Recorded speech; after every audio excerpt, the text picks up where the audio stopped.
Nag-crave nga ako sa roasted chicken kaya nga naisipan ko ring magluto. Pero bago ang lahat, nilinis ko nga muna tong lababo para nga mas magaan ang kilos ko. Hinugasan ng manok, minasa sa asin at binababad ko na nga rin ng konti para mabawasan nga ang lansa.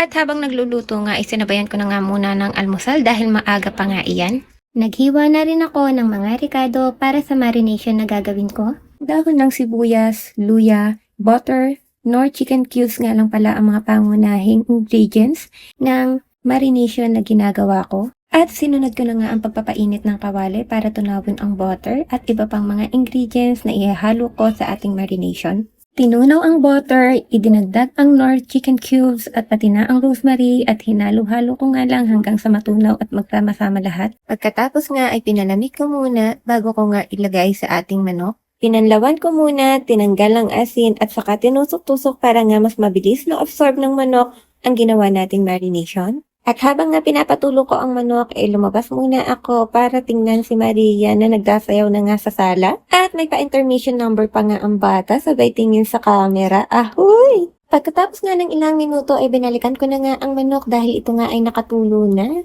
Inilagay ang pantanggal ng lansa na luya at dahon ng sibuyas at isunod ko na nga ang pagbababad sa marination na ating ginawa. Nilamas ang manok, inilagay sa freezer at imamarinate ko nga yan ng isang araw. Kinabukasan nga ay niluto ko na at excited na nga ako sa magiging lasa.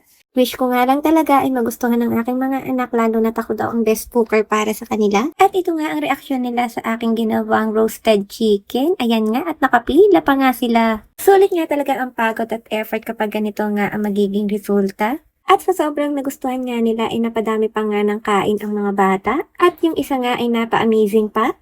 It's super amazing! Super amazing! It's super amazing! Kaya hanggang dito na lang mga Mima. Hanggang sa mga susunod po namin videos. Salamat po sa panonood.